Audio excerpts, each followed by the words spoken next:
दोस्तों, अगर आप भी हॉरर स्टोरी सुनना पसंद करते हैं, यह वीडियो आपके लिए है। अगर आप 18 साल से कम हैं, तो कृपया करके इस कहानी को ना सुनें क्योंकि इसमें डरावनी, सस्पेंस और बहुत ही भूतिया भरी कहानी है। तो कृपया कर 18 साल से कम उम्र वाले इसे ना सुनें। तो चलिए वीडियो स्टार्ट करते हैं।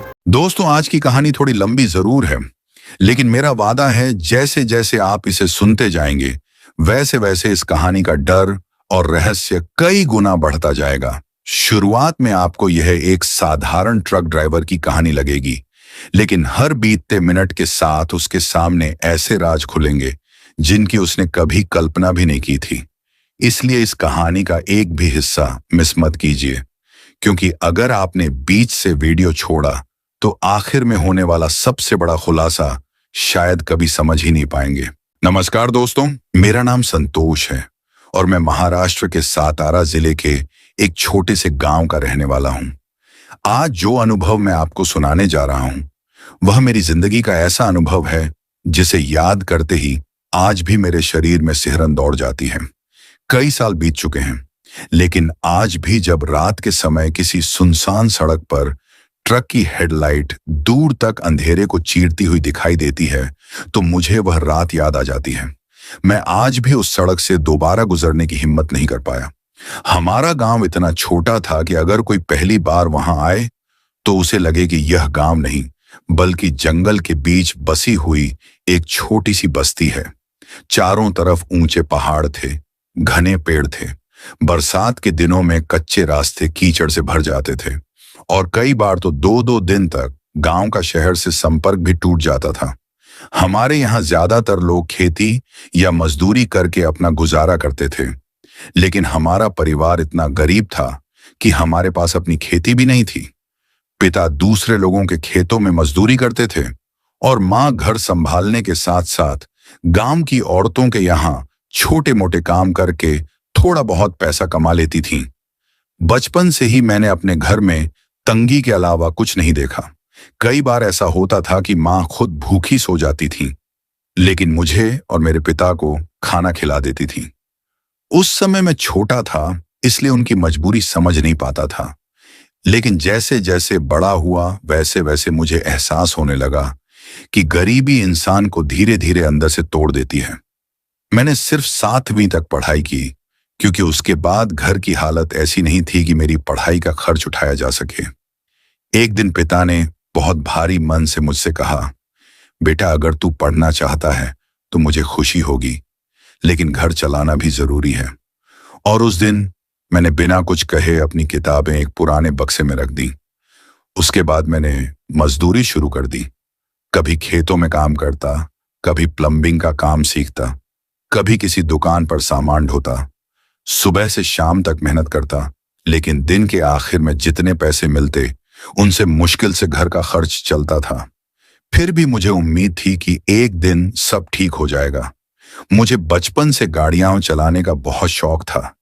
गांव में जब भी किसी के पास जीप या ट्रैक्टर आता तो मैं घंटों उसे देखता रहता।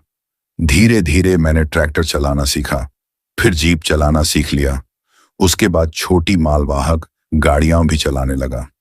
गांव के लोग कहते थे कि मेरे हाथ में गाड़ी बहुत संतुलित चलती है, और मुझे भी लगता था कि अगर कभी मुझे ड्राइवर की नौकरी मिल गई तो शायद मेरी किस्मत बदल जाएगी। लेकिन किस्मत शायद अभी मेरा और इम्तिहान लेना चाहती थी, क्योंकि तभी कोरोना आ गया। देखते ही देखते पूरे देश में लॉकडाउन लग गया। जो थोड़ा बहुत काम मिलता था वह भी बंद हो गया। गांव के लोग खुद परेशान थे, इसलिए किसी के पास दूसरे को काम देने की भी गुंजाइश नहीं थी। घर में रखा राशन खत्म होने लगा। माँ की दवाइयां बंद हो गईं। पिता की तबीयत और बिगड़ने लगी। कई बार ऐसा हुआ कि पूरे दिन सिर्फ एक समय खाना मिलता था और कभी कभी वह भी नहीं मिलता था। मैं रोज सुबह काम की तलाश में निकलता और शाम को खाली हाथ लौट आता। धीरे धीरे घर का सामान बिकने लगा। पहले माँ के कानों की छोटी सी बालियां बिकीं, फिर पीतल के बर्तन बिके। उसके बाद वह पुराना रेडियो भी बेच दिया, जिसे मेरे दादाजी ने कभी खरीदा था। लेकिन उससे भी ज्यादा दिन गुजारा नहीं चल पाया। एक रात मुझे आज भी याद है। घर में सिर्फ 2 रोटियां थीं। माँ ने एक रोटी मेरे सामने रखी और दूसरी पिता के सामने। जब मैंने पूछा कि आप क्या खाएंगी, तो वह मुस्कुराकर बोली, मुझे आज भूख नहीं है, लेकिन रात को जब मैं पानी पीने के लिए उठा तो मैंने मां को रसोई के कोने में बैठकर रोते हुए देखा। उस दिन पहली बार मुझे अपनी बेबसी पर इतना गुस्सा आया कि मैंने उसी रात तय कर लिया, चाहे कुछ भी हो जाए, मैं गांव छोड़ दूंगा और किसी बड़े शहर में जाकर नौकरी ढूंढूंगा। अगले दिन सुबह मां ने मेरे हाथ में 500 रुपये रखे। मैंने पूछा, ये पैसे कहां से आए? उन्होंने मुस्कुराकर कहा, तेरी चिंता मत कर, बस संभाल कर खर्च करना। लेकिन बाद में पड़ोस की एक औरत ने बताया कि मां ने अपनी शादी की चांदी की पायल बेचकर मुझे वो पैसे दिए थे। उस दिन मेरी आंखों में आंसू आ गए, लेकिन अब पीछे हटने का कोई रास्ता नहीं था। मैंने मां और पिता के पैर छुए और पुणे जाने वाली बस में बैठ गया। बस जैसे जैसे गांव से दूर जा रही थी, वैसे वैसे मेरे मन में डर भी बढ़ रहा था और उम्मीद भी। मुझे नहीं पता था कि आगे क्या होगा, लेकिन इतना जरूर तय था कि खाली हाथ वापस नहीं लौटूंगा। मुझे बिल्कुल भी अंदाजा नहीं था कि पुणे पहुंचने के बाद मुझे ऐसी नौकरी मिलने वाली है जो मेरी गरीबी तो खत्म कर देगी, लेकिन बदले में मेरी जिंदगी हमेशा हमेशा के लिए बदल जाएगी। पुणे पहुंचने के बाद मुझे ऐसा लगा था कि इतने बड़े शहर में नौकरी मिलना कोई मुश्किल काम नहीं होगा, लेकिन मेरा यह भ्रम पहले ही दिन टूट गया। सुबह 8 बजे मैं बस स्टैंड से निकला और सबसे पहले एक ट्रांसपोर्ट कंपनी में गया। वहां गेट पर खड़े चौकीदार ने मेरा नाम तक नहीं पूछा। उसने सिर्फ इतना कहा कि अभी कोई भर्ती नहीं है और मुझे वापस लौटा दिया। उसके बाद मैं दूसरी कंपनी में गया, फिर तीसरी, फिर चौथी, लेकिन हर जगह से मुझे सिर्फ निराशा ही मिली। देखते ही देखते 3 दिन बीत गए। मेरे पास जो 500 रुपये थे, उनमें से ज्यादातर खत्म हो चुके थे। रहने के लिए कोई जगह नहीं थी, इसलिए कभी बस स्टैंड की बेंच पर सो जाता, कभी किसी बंद दुकान के सामने रात काट देता। कई बार तो सिर्फ पानी पीकर ही सोना पड़ता था। मुझे सबसे ज्यादा चिंता अपने माँ बाप की होती थी, क्योंकि गांव से रोज खबर आती थी कि पिता की तबीयत पहले से ज्यादा खराब हो रही है और माँ की दवाइयां भी बंद हो चुकी हैं। लेकिन मैं कर भी क्या सकता था? मेरे हाथ पूरी तरह खाली थे। लगभग 10 दिन बीत चुके थे। उस दिन शाम के करीब 5 बजे मैं पूरी तरह टूट चुका था। जेब में सिर्फ 30 रुपए बचे थे। मैंने सोचा, आज आखिरी बार कोशिश कर लेता हूं।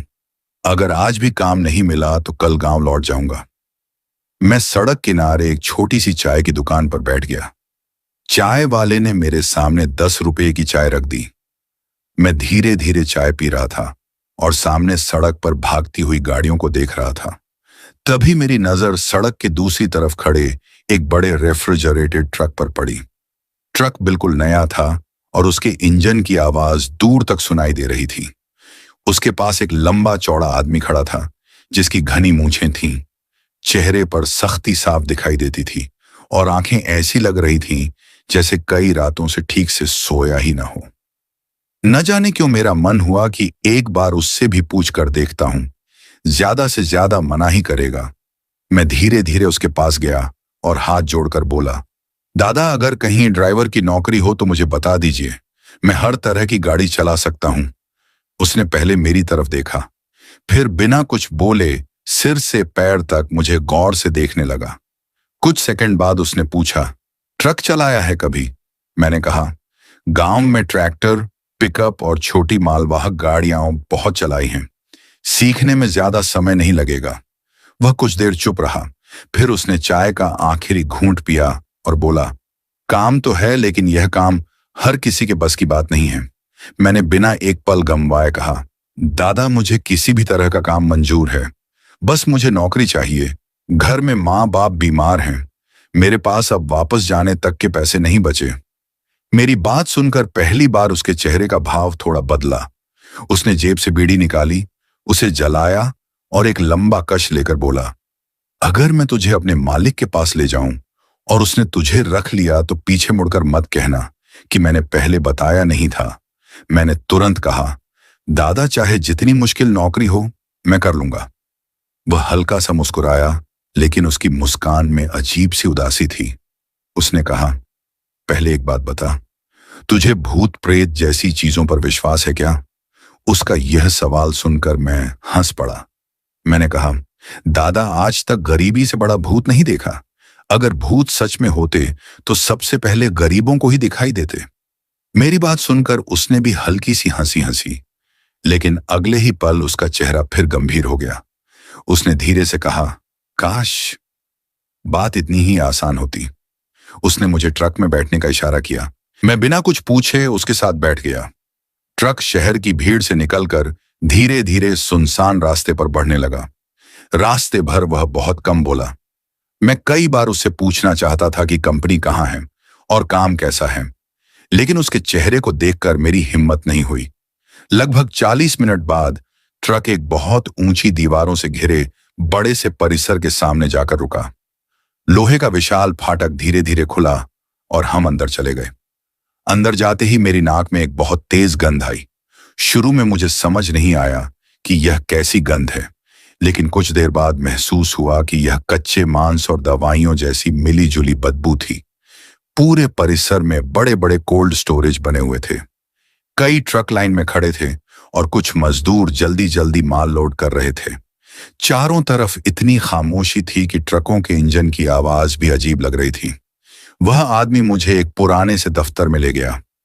वहां का माहौल बिल्कुल अजीब सा था। कमरे की दीवारों का रंग उखड़ा हुआ था। छत पर लगा पुराना पंखा छर्र छर्र की आवाज कर रहा था। कमरे के बीच में एक बड़ी लकड़ी की मेज थी और उसके पीछे लगभग 55 साल का एक भारी शरीर वाला आदमी बैठा था। उसकी उंगलियों में सोने की कई अंगूठियां थीं और हाथ में जलती हुई सिगरेट थी। उसने बिना मुस्कुराए मेरी तरफ देखा और कहा, यही है नया लड़का, मेरे साथ आया। ड्राइवर बोला, जी मालिक, वो मैंने फोन पर बताया था ना, यही है। बेचारा काम ढूंढ रहा था इसलिए ले आया। मालिक ने कुछ सेकंड तक मेरी आंखों में देखा, फिर कुर्सी की तरफ इशारा करते हुए बोला, बैठो, अब देखते हैं तुम इस काम के लायक हो भी या नहीं। मैं धीरे से कुर्सी पर बैठ गया। पता नहीं क्यों उस आदमी के सामने बैठते ही मेरे मन में एक अजीब सा डर पैदा होने लगा था। ऐसा लग रहा था जैसे वह सिर्फ मेरा चेहरा नहीं बल्कि मेरे मन के अंदर तक देख रहा हो। उसने मेज पर रखी सिगरेट की राख झाड़ी और बिना किसी भूमिका के पहला सवाल पूछा, तुम्हें रात में गाड़ी चलाने से डर तो नहीं लगता? मैंने तुरंत जवाब दिया, नहीं साहब, मैं गांव में कई बार पूरी रात गाड़ी चला चुका हूं, जंगल के रास्तों से भी गुजरा हूं। उसने सिर हिलाया और दूसरा सवाल पूछा, अगर पूरी रात लगातार ट्रक चलाना पड़े तो कर लोगे? मैंने कहा, जी साहब, जितना काम देंगे उतना करूंगा। उसके बाद उसने कुछ पल तक मेरी तरफ देखा और अचानक मुस्कुराते हुए बोला, अच्छा एक बात बताओ, तुम्हें भूत प्रेत, आत्मा या ऐसी किसी चीज पर विश्वास है? उसका यह सवाल सुनकर मैं कुछ सेकंड के लिए चुप रह गया। फिर हल्की सी मुस्कान के साथ बोला, साहब, मैंने आज तक भूख देखी है, गरीबी देखी है, बीमारी देखी है, लेकिन भूत कभी नहीं देखा, इसलिए मुझे इन बातों पर विश्वास नहीं है। मेरी बात सुनकर वह धीरे से हंसा, लेकिन उसकी हंसी में खुशी नहीं थी। ऐसा लगा जैसे उसे मेरे इसी जवाब का इंतजार था। उसने मेज की दराज खोली और उसमें से एक फाइल निकालकर मेरे सामने रख दी। फिर बोला, अच्छा है, जो लोग ज्यादा डरते हैं उन्हें हम ये काम देते ही नहीं। मैंने फाइल खोली तो उसमें कुछ कागज थे। एक तरफ नौकरी से जुड़ी जानकारी थी और दूसरी तरफ कुछ नियम लिखे हुए थे। लेकिन उससे पहले मालिक ने खुद बोलना शुरू किया। उसने कहा, हमारा काम बिल्कुल सीधा है। इस कोल्ड स्टोरेज से चिकन और मटन रात के समय पुराने पुणे सातारा हाईवे पर बने कुछ बड़े होटलों और रिसोर्ट तक पहुंचाना होता है। दिन में ट्रैफिक बहुत रहता है, इसलिए सारी सप्लाई रात में होती है। तुम्हें रोज रात 9 बजे यहां से ट्रक लेकर निकलना होगा और सुबह 5 बजे तक हर हाल में माल पहुंचना चाहिए। अगर समय पर पहुंचा दिया तो एक रात के 2000 रुपए मिलेंगे, लेकिन अगर देर हुई तो सिर्फ 200 रुपए। मैंने मन ही मन हिसाब लगाया। अगर महीने में लगातार काम मिला तो मेरी जिंदगी सचमुच बदल सकती थी। मैंने बिना देर किए कहा, साहब, मुझे यह काम मंजूर है। मेरी बात सुनकर उसने सिर हिलाया, लेकिन इस बार उसके चेहरे की मुस्कान पूरी तरह गायब हो चुकी थी। उसने फाइल मेरी तरफ सरकाई और बोला, नौकरी शुरू करने से पहले यह नियम ध्यान से पढ़ लो। मैंने कागज उठाया, ऊपर बड़े अक्षरों में लिखा था, रात के सफर के नियम। पहला नियम, रास्ते में चाहे कितना भी बड़ा हादसा क्यों ना दिखाई दे, ट्रक नहीं रोकना। दूसरा नियम, कोई आदमी, औरत या बच्चा मदद मांगे तब भी ट्रक नहीं रोकना। तीसरा नियम, किसी अनजान व्यक्ति को लिफ्ट नहीं देना। चौथा नियम, अगर ट्रक खराब हो जाए तो सुबह होने तक केबिन से बाहर नहीं निकलना। पांचवा नियम, अगर रास्ते में कोई ऐसी चीज दिखाई दे जिसे देखकर लगे कि यह होना संभव नहीं है, तब भी ट्रक नहीं रोकना और न ही पीछे मुड़कर बार बार देखना। छठा नियम, चाहे तुम्हें अपने किसी रिश्तेदार, दोस्त या घर का कोई सदस्य ही सड़क पर क्यों ना दिखाई दे, तब भी ट्रक हरगिज नहीं रोकना। मैंने पूरा कागज पढ़ा और फिर मालिक की तरफ देखा। मुझे लगा शायद वह मेरा मजाक उड़ा रहा है। मैंने हंसते हुए कहा, साहब, यह नौकरी है या किसी डरावनी फिल्म की कहानी? मेरी बात सुनकर वह बिल्कुल नहीं हंसा। उसने मेरी आंखों में देखते हुए बहुत शांत आवाज में कहा, बेटा, अगर यह कहानी होती तो मैं तुम्हें कभी पढ़ने के लिए नहीं देता। यह नियम हमने शौक से नहीं बनाए। इन नियमों की कीमत बहुत से ड्राइवर अपनी जान देकर चुका चुके हैं। उसकी यह बात सुनकर मेरे चेहरे की मुस्कान अपने आप गायब हो गई। कमरे में कुछ पल के लिए बिल्कुल सन्नाटा छा गया। बाहर खड़े किसी ट्रक का इंजन चलने की आवाज आ रही थी और कमरे के पुराने पंखे की छर्र छर्र उस खामोशी को और भी डरावना बना रही थी।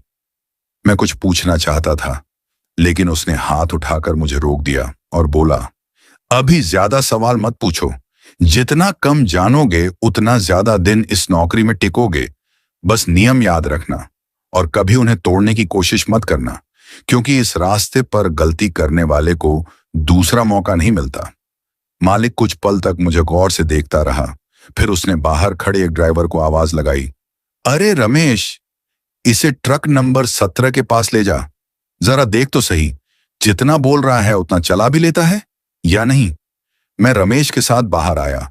उसने मुझे पहले ट्रक का पूरा चक्कर लगवाया, गियर, ब्रेक, एयर प्रेशर और बाकी जरूरी चीजें समझाई। फिर बोला, चलो अब स्टार्ट करो। मैंने गहरी सांस ली, भगवान का नाम लिया और ट्रक स्टार्ट कर दिया।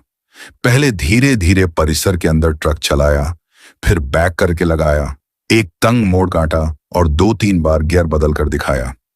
रमेश पूरे समय चुपचाप मुझे देखता रहा। लगभग 20 मिनट बाद उसने मुस्कुराकर मेरी पीठ थपथपाई और बोला, हाथ थोड़ा नया है लेकिन पकड़ अच्छी है, 2-4 दिन में पूरी तरह जम जाएगा। हम दोनों वापस ऑफिस पहुंचे।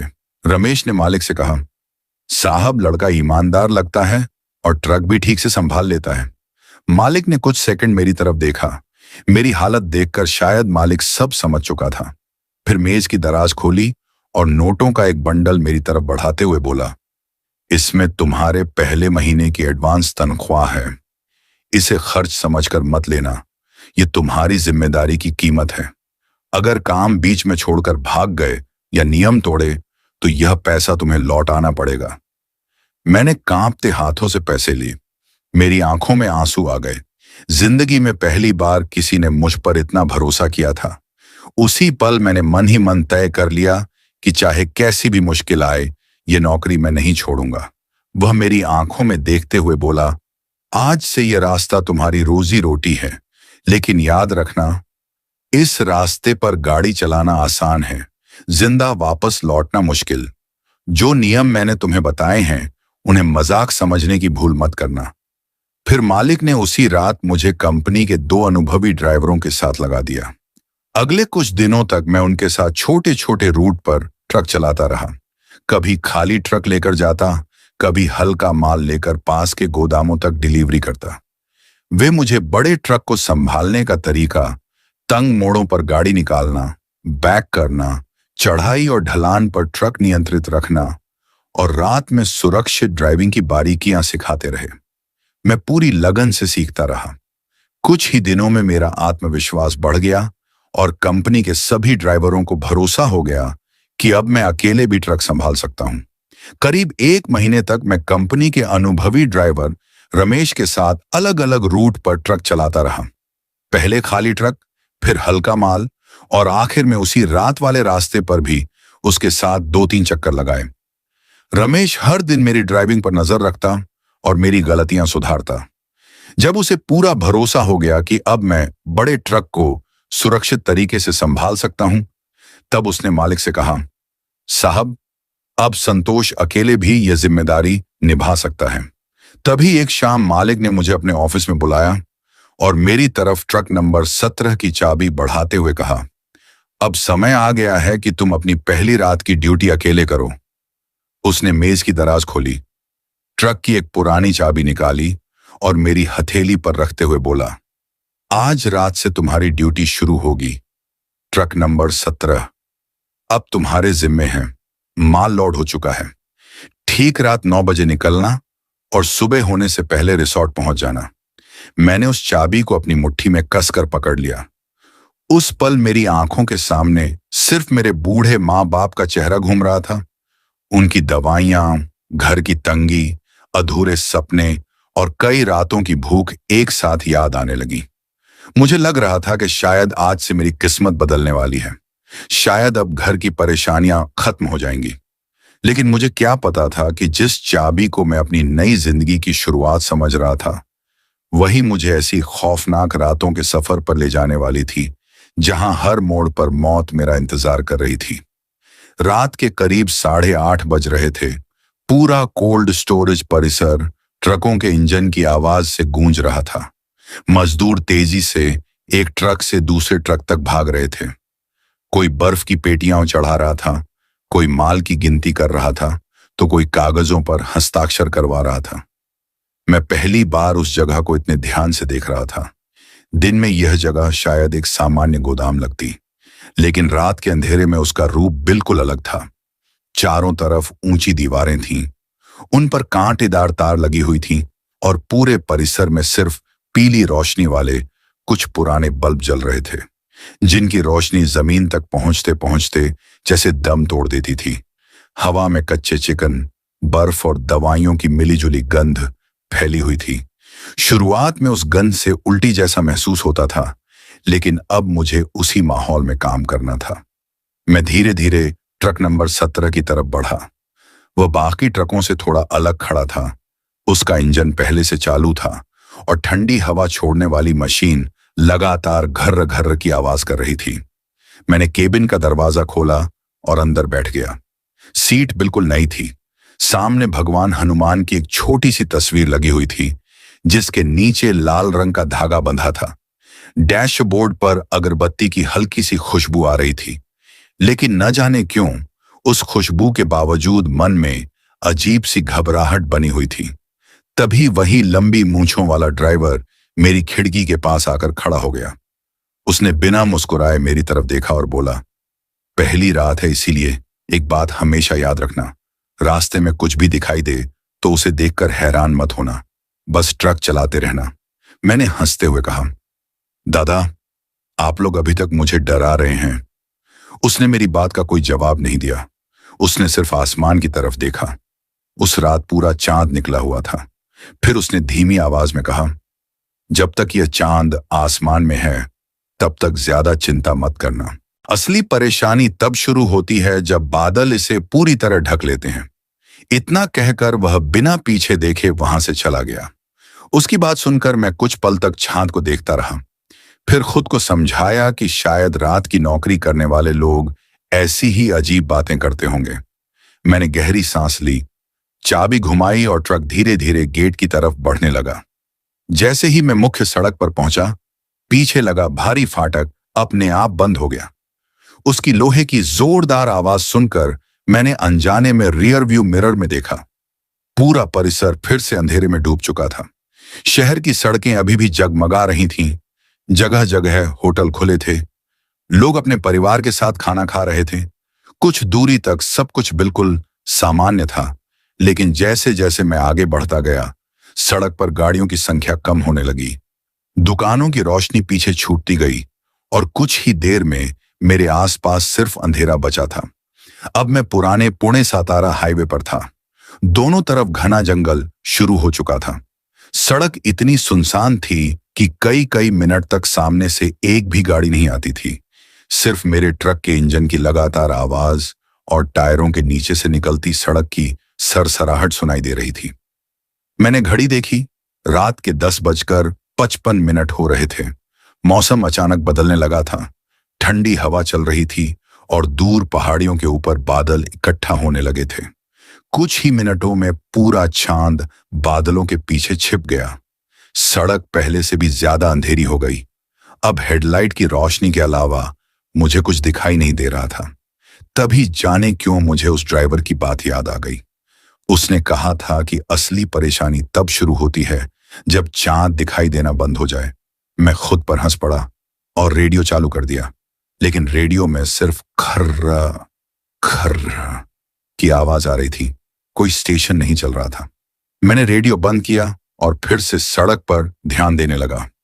करीब आधे घंटे बाद मैं उस जंगल वाले हिस्से में पहुंच चुका था जिसके बारे में बाकी ड्राइवर आपस में धीमी आवाज में बातें कर रहे थे। पेड़ इतने घने थे कि ऐसा लग रहा था जैसे दोनों तरफ अंधेरे की दीवारें खड़ी हों। हवा अब पहले से कहीं ज्यादा ठंडी हो चुकी थी। अचानक मेरे हाथ अपने आप स्टीयरिंग पर कस गए। पता नहीं क्यों बिना किसी वजह के ऐसा महसूस हो रहा था जैसे इस सड़क पर मैं बिल्कुल अकेला नहीं हूं, जैसे कोई मेरी हर हरकत पर नजर रखे हुए हो। मैंने उस एहसास को झटकने की कोशिश की और ट्रक की रफ्तार थोड़ी बढ़ा दी। मुझे बिल्कुल नहीं पता था कि अगले कुछ मिनटों में मेरी पहली मुलाकात उस चीज से होने वाली थी जिसके बारे में मालिक ने बार बार सिर्फ एक ही बात कही थी, चाहे कुछ भी हो जाए, ट्रक कभी मत रोकना। मैंने ट्रक की रफ्तार थोड़ी और बढ़ा दी। घड़ी में रात के लगभग 12 बज रहे थे। सड़क पहले से भी ज्यादा सुनसान हो चुकी थी। तभी अचानक हेडलाइट की रोशनी में मुझे कुछ हलचल दिखाई दी। पहले तो लगा शायद जंगली जानवर होंगे, लेकिन जैसे जैसे ट्रक आगे बढ़ा मेरा दिल जोर जोर से धड़कने लगा। सड़क के ठीक बीचों बीच करीब 10 या 12 आदमी खड़े थे। किसी के हाथ में टॉर्च थी। कोई दोनों हाथ हिलाकर मुझे रोकने का इशारा कर रहा था। 2 लोग सड़क पर बैठे हुए थे और एक आदमी जमीन पर लेटा हुआ था। दूर से देखकर ऐसा लग रहा था जैसे कोई बहुत बड़ा हादसा हुआ हो। उन लोगों के चेहरे पर घबराहट साफ दिखाई दे रही थी। सब एक साथ चिल्ला रहे थे, भाई गाड़ी रोकिए, हमारे आदमी की जान चली जाएगी, भगवान के लिए मदद कर दीजिए। उनकी आवाज बंद शीशों के बावजूद मेरे कानों तक पहुंच रही थी। मेरा पैर अनजाने में ब्रेक की तरफ बढ़ गया। मुझे लगा अगर सचमुच किसी की जान बच सकती है तो मुझे ट्रक रोक देना चाहिए। लेकिन अगले ही पल मालिक की दी हुई वह पर्ची मेरी आंखों के सामने घूम गई। चाहे कितना भी बड़ा हादसा दिखाई दे, ट्रक नहीं रोकना। मेरा पैर वहीं रुक गया। मैंने गहरी सांस ली और पूरी ताकत से एक्सीलेटर दबा दिया। ट्रक गरजता हुआ उन लोगों के बिल्कुल पास से निकल गया। जैसे ही ट्रक आगे बढ़ा, मेरे दिल में एक अजीब सी बेचैनी होने लगी। मन बार बार कह रहा था कि कहीं सच में किसी को मेरी मदद की जरूरत तो नहीं थी। बस यही सोचकर मैंने बहुत बड़ी गलती कर दी। मैंने साइड मिरर में पीछे देखा और जो मैंने देखा उसे देखकर मेरे हाथ सुन्न पड़ गए। सड़क पर पड़ा हुआ आदमी गायब था।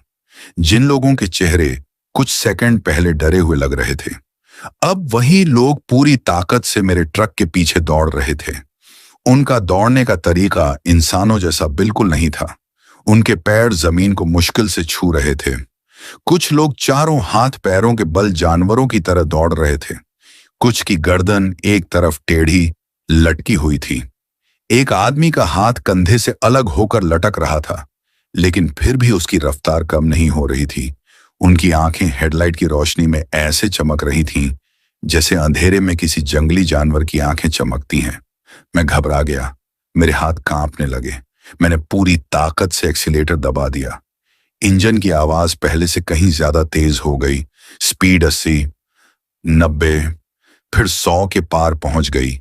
लेकिन जब मैंने दोबारा शीशे में देखने की हिम्मत की तो वे लोग अब भी मेरे पीछे थे। ऐसा लग रहा था जैसे उन्हें थकान नाम की कोई चीज ही नहीं है। मैं डर के मारे भगवान का नाम जपने लगा और बिना पीछे देखे लगातार ट्रक दौड़ाता रहा। लगभग 20 मिनट बाद अचानक सब कुछ सामान्य हो गया। सड़क फिर से खाली थी। पीछे कोई नहीं था, लेकिन मेरा पूरा शरीर पसीने से भीग चुका था। किसी तरह मैंने माल समय पर पहुंचाया और सुबह होते ही सीधे कोल्ड स्टोरेज वापस लौट आया।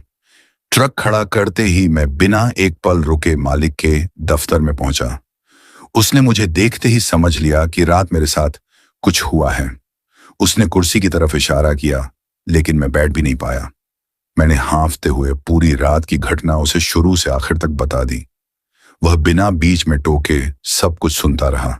फिर उसने मेज पर रखा पानी का गिलास मेरी तरफ बढ़ाया और बहुत शांत आवाज में बोला, संतोष, अगर इस काम में टिकना है तो सबसे पहले डर पर काबू पाना सीखो। मैंने तुम्हें पहले ही चेतावनी दी थी कि इस रास्ते पर जो दिखाई देता है वह हमेशा सच नहीं होता। तुमने ट्रक नहीं रोका, इसलिए आज जिंदा वापस आ गए, लेकिन तुमने एक गलती की। तुम्हें पीछे मुड़कर नहीं देखना चाहिए था। याद रखना, जितना ध्यान दोगे उतना ही वे तुम्हें परेशान करेंगे। उन्हें न तुम्हारे माल से मतलब है न तुमसे। उन्हें सिर्फ इतना चाहिए कि तुम नियम तोड़ दो। इस सड़क पर आज तक जितने भी अजीब हादसे हुए हैं उनमें ज्यादातर ड्राइवर डरकर ट्रक रोक बैठे थे। उसके बाद उनका क्या हुआ किसी को आज तक पता नहीं चला। इसलिए अगर जिंदा रहना है तो अपना काम करो। सड़क पर जो भी दिखाई दे उसे अनदेखा करो और नियम कभी मत भूलना। उस दिन के बाद मैंने तय कर लिया कि चाहे कुछ भी दिखाई दे, मैं कभी ट्रक नहीं रोकूंगा। धीरे धीरे दिन बीतते गए, फिर हफ्ते गुजर गए। देखते ही देखते 1 महीना निकल गया। उसके बाद दूसरा महीना भी बीत गया। अब रात का सफर मेरी आदत बन चुका था। कई बार मुझे सड़क किनारे रोती हुई औरत दिखाई देती।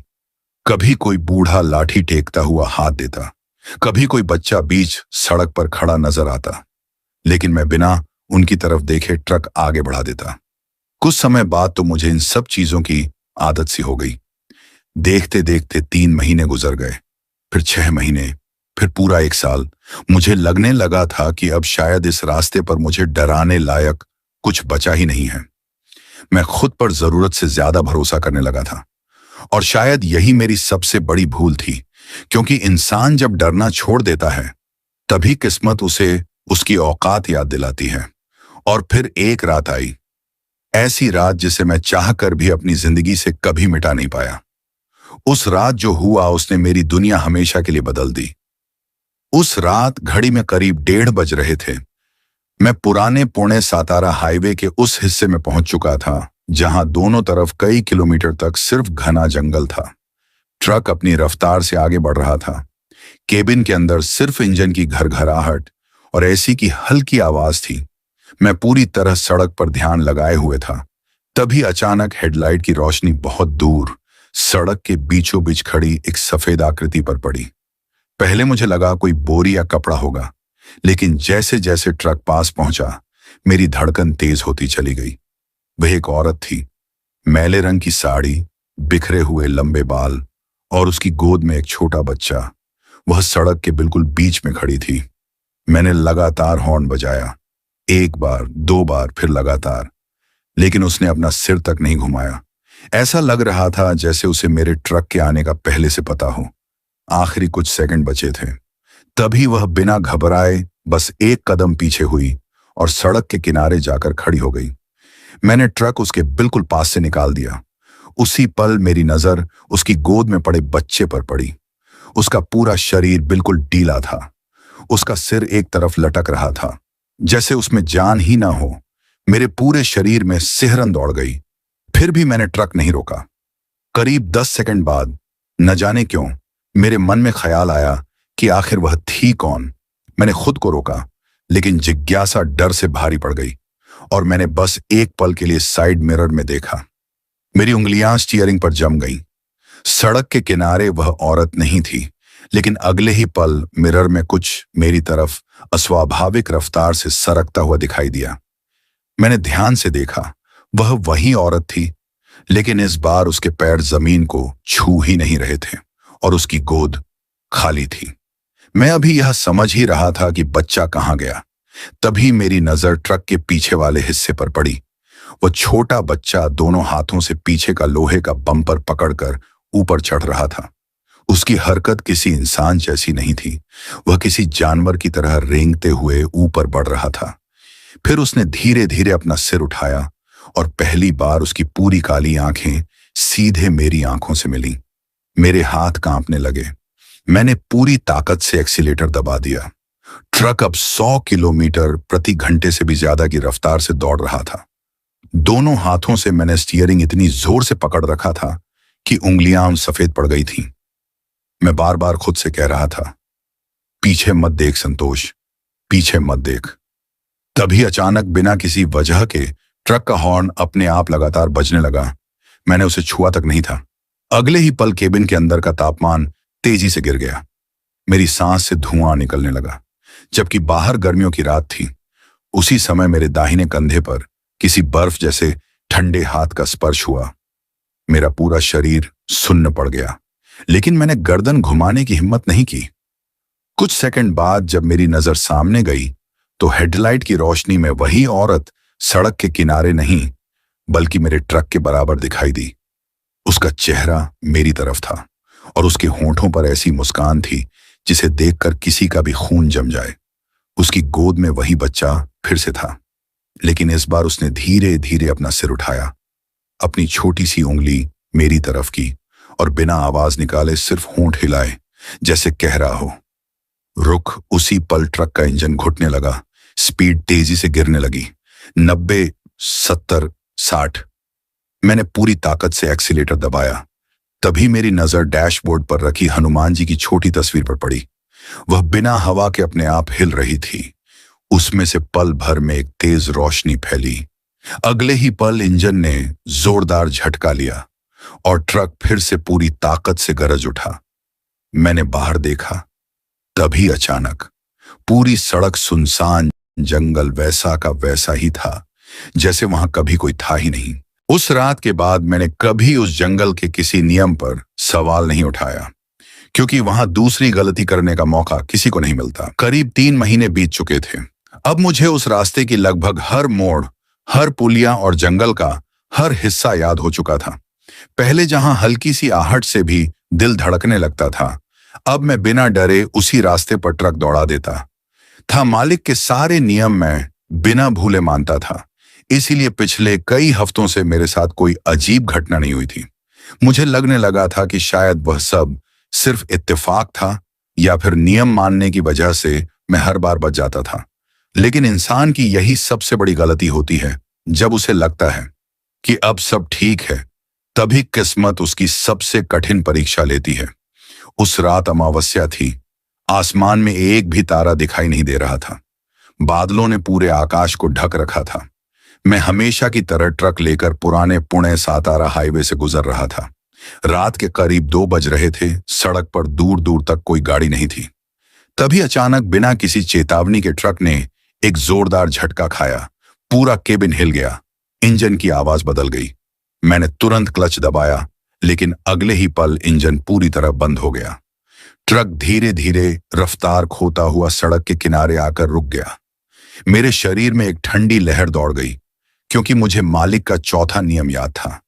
अगर ट्रक खराब हो जाए तो सुबह होने तक केबिन से बाहर मत निकलना।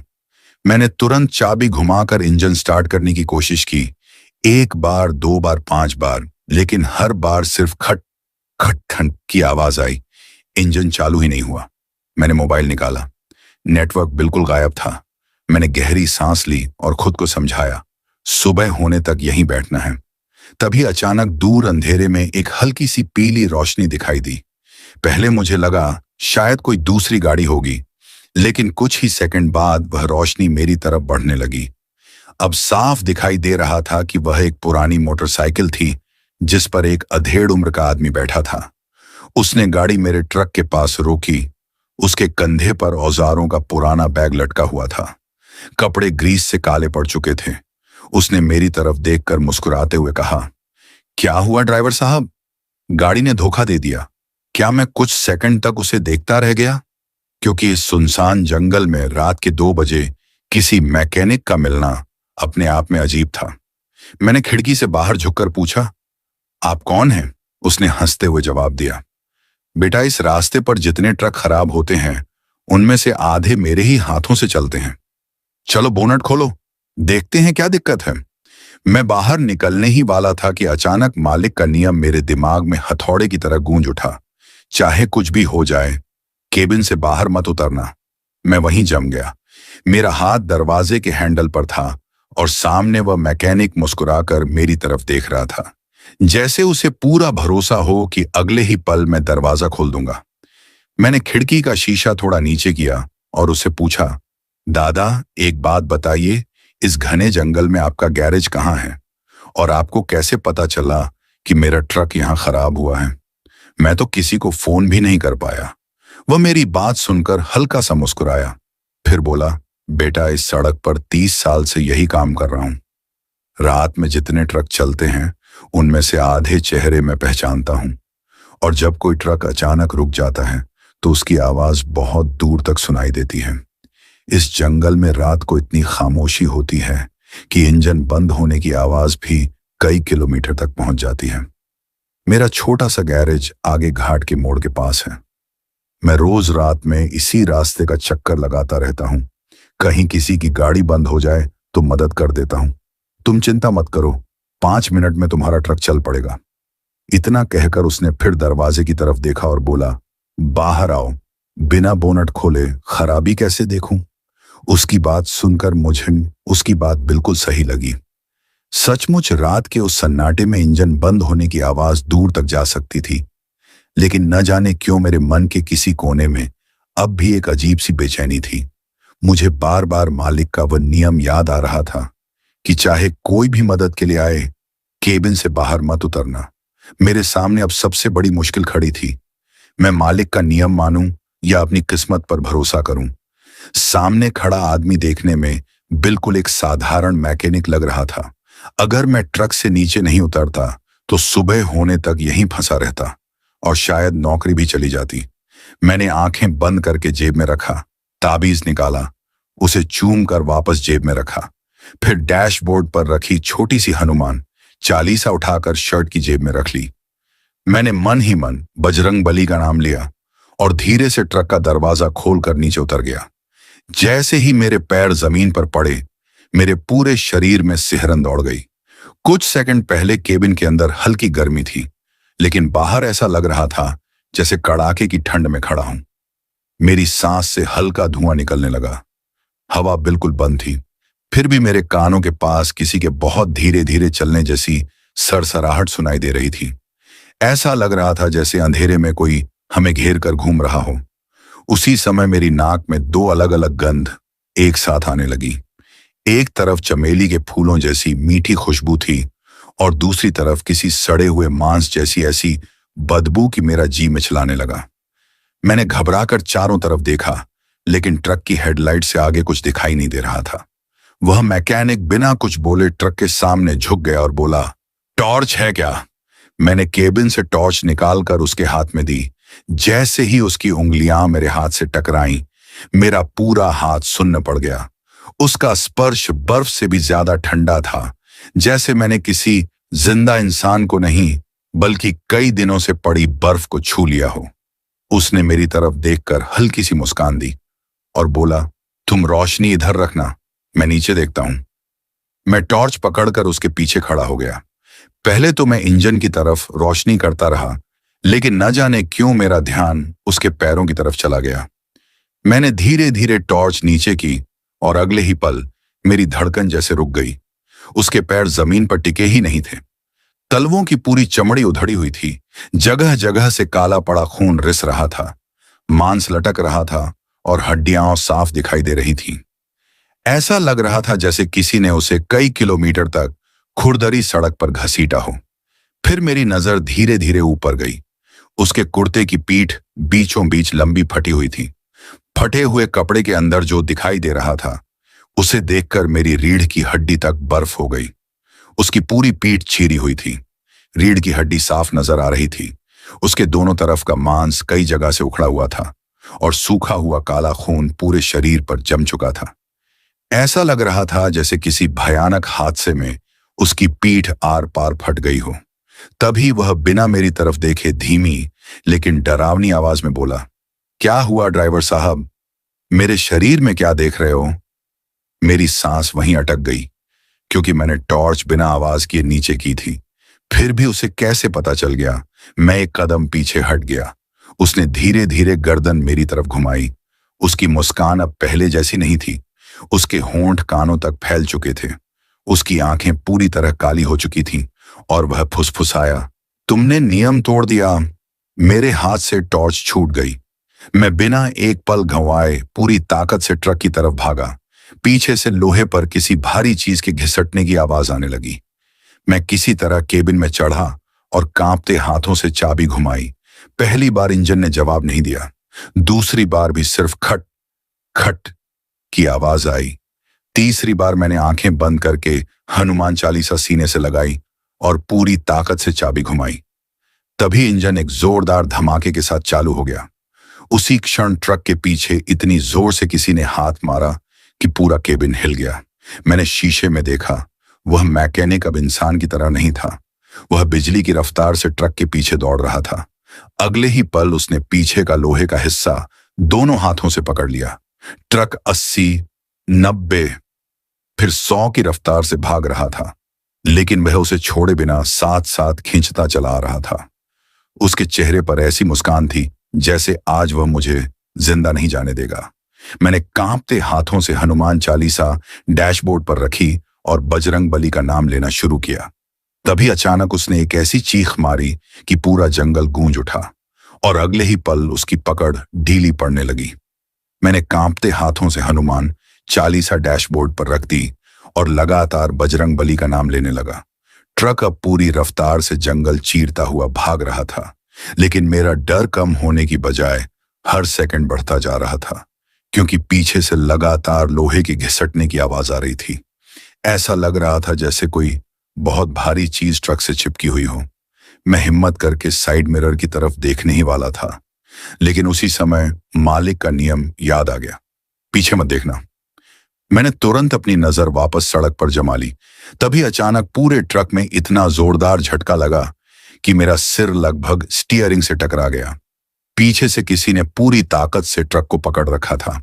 इंजन पूरी ताकत लगा रहा था, लेकिन ट्रक की रफ्तार धीरे धीरे कम होने लगी। 100, 90, 80, 70। ऐसा लग रहा था जैसे कोई अदृश्य ताकत ट्रक को पीछे खींच रही हो। मेरे माथे पर पसीना बहने लगा। मैंने पूरी ताकत से एक्सीलेटर दबाया, लेकिन कोई फर्क नहीं पड़ा। तभी अचानक ट्रक के पीछे से ऐसा जोरदार झटका लगा कि मेरा पूरा शरीर कांप उठा। वह किसी एक इंसान का नहीं थी। ऐसा लग रहा था जैसे दर्जनों लोग एक साथ जोर से ट्रक पर हाथ मार रहे हों। अगले ही पल पीछे के लोहे के दरवाजे पर धड़ाम धड़ाम धड़ाम की इतनी जोरदार आवाजें आने लगीं कि पूरा ट्रक हिलने लगा, जैसे अभी पलट जाएगा। ऐसा लग रहा था जैसे कोई पूरी ताकत से पीछे का दरवाजा तोड़ने और अंदर आने की कोशिश कर रहा हो। उसी पल मुझे मालिक की वह आखिरी चेतावनी बिजली की तरह याद आ गई। नौकरी के पहले दिन उसने मेरे हाथ में एक अलग से सीलबंद मांस का भारी बैग देते हुए कहा था, इसे हर रात अपने साथ रखना। उम्मीद है कभी इसकी जरूरत नहीं पड़ेगी। कारण जानने की कोशिश मत करना। बस इतना समझ लो कि इस रास्ते पर रात के बाद कच्चे मांस की गंध जितनी दूर तक जाती है, उतनी दूर तक वे भी जाग जाते हैं। जब तक उन्हें लगेगा कि यह गंध तुम्हारे ट्रक से आ रही है, वे तुम्हारा पीछा करते रहेंगे। लेकिन अगर कभी लगे कि आज जान बचाना मुश्किल हो गया है, तो बिना ट्रक रोके इस बैग को सड़क पर फेंक देना। कुछ देर के लिए उनका ध्यान उस गंध की तरफ चला जाएगा और वही कुछ पल तुम्हें मौत के मुंह से बाहर निकाल सकते हैं। लेकिन याद रखना संतोष, बैग फेंकने के बाद भूलकर भी पीछे मुड़कर मत देखना, क्योंकि अगर उस वक्त तुम्हारी नजर उनसे मिल गई तो फिर मैं भी तुम्हें नहीं बचा पाऊंगा। उस समय मुझे उसकी बात किसी अंधविश्वास से ज्यादा कुछ नहीं लगी थी, लेकिन उस रात मेरे पास कोई दूसरा रास्ता नहीं था। मैंने कांपते हाथों से सीट के पीछे रखा, वह भारी बैग उठाया, खिड़की का शीशा थोड़ा नीचे किया और पूरी ताकत से उसे सड़क पर फेंक दिया। जैसे ही वह बैग सड़क पर गिरा, ट्रक के पीछे से आती सारी चीखें और धमाके एक पल में बंद हो गए। पूरा जंगल फिर से मौत जैसी खामोशी में डूब गया। ऐसा लगा जैसे जो भी मेरा पीछा कर रहा था वह अचानक वहीं रुक गया हो। मैंने राहत की एक लंबी सांस ली, एक्सीलेटर पूरी ताकत से दबाया और ट्रक अंधेरे जंगल को चीरता हुआ आगे बढ़ गया और मैं बिना पीछे देखे लगातार ट्रक दौड़ाता रहा। लगभग 15 मिनट बाद जंगल खत्म हुआ और सामने दूर एक ढाबे की रोशनी दिखाई दी। उसी पल ट्रक के पीछे से आने वाली हर आवाज एकदम बंद हो गई। ऐसा लगा जैसे जो भी मेरे पीछे था वह जंगल की सीमा पार नहीं कर पाया। सुबह जब मैं कोल्ड स्टोरेज पहुंचा तो मेरी हालत देखकर मालिक तुरंत समझ गया कि इस बार कुछ बहुत बड़ा हुआ है। उसने बिना कुछ पूछे मुझे पानी दिया। मैं कांपती आवाज में पूरी रात की एक एक बात बताता रहा। मैंने उसे मैकेनिक का चेहरा बताया, उसके कपड़े बताए, उसकी मोटरसाइकिल का रंग बताया, यहां तक कि उसके गाल पर बना पुराना कट का निशान भी बता दिया। मेरी बात खत्म होते ही मालिक के चेहरे का रंग उड़ गया। उसने धीरे से अपनी कुर्सी छोड़ी, कमरे के कोने में रखी, पुरानी लोहे की अलमारी खोली और उसमें से धूल से भरी एक मोटी रजिस्टर और एक पुरानी तस्वीर निकालकर मेरे सामने रख दी। मैंने जैसे ही तस्वीर देखी मेरे हाथ से गिलास छूट गया। तस्वीर में वही आदमी मुस्कुरा रहा था, वही चेहरा, वही मूंछ, वही ग्रीस से सने कपड़े, वही आंखें।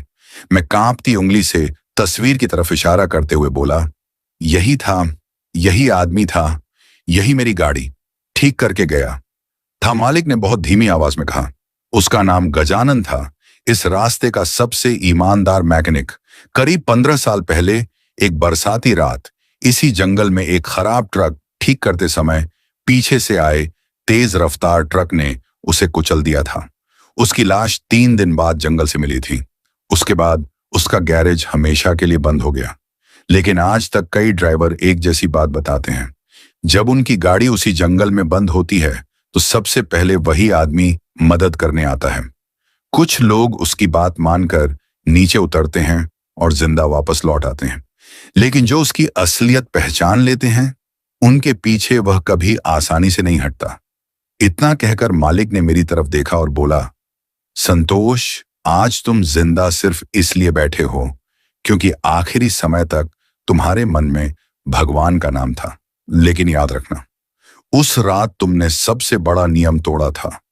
तुम ट्रक से नीचे उतर गए थे और जो उस जंगल में एक बार नियम तोड़ देता है वह फिर कभी उसकी नजरों से पूरी तरह बच नहीं पाता। तो दोस्तों, आपको यह कहानी कैसी लगी? उम्मीद है कि इसने आपको सच में डराया होगा। अगर कहानी में कहीं कोई छोटी मोटी गलती रह गई हो तो उसे नजरअंदाज कीजिएगा और अपनी राय कमेंट में जरूर बताइए। आजकल बहुत से चैनल दूसरों का कंटेंट कॉपी करके अपलोड करते हैं, लेकिन इस चैनल पर आपको हमेशा हमारी ओर से तैयार किया गया ओरिजिनल कंटेंट और नई नई खौफनाक कहानियां ही सुनने को मिलेंगी। अगर वीडियो पसंद आया हो तो लाइक करें, चैनल को सब्सक्राइब करें और बेल आइकन जरूर दबाएं। अगर आप हमारे काम को सपोर्ट करना चाहते हैं तो सुपर थैंक्स के जरिए अपना सहयोग दे सकते हैं। अगर आप हमारे चैनल की ज्वाइंट मेंबरशिप लेते हैं तो आपके सहयोग से हम आपके लिए रोज नई नई खौफनाक कहानियां लेकर आते रहेंगे। साथ ही मेंबर्स के लिए खास अपडेट्स, रोज नई स्टोरी और मुझसे सीधे बातचीत करने का भी मौका मिलेगा। आपका हर छोटा सा सहयोग हमारे लिए बहुत मायने रखता है। नीचे कमेंट करके यह भी बताइए कि आप किस शहर या राज्य से हमें सुन रहे हैं। आपके हर कमेंट को मैं पढ़ता हूं और आपका प्यार हमें और बेहतर कहानियां बनाने की प्रेरणा देता है। मिलते हैं अगली और भी ज्यादा खौफनाक कहानी में। तब तक अपना ख्याल रखिए।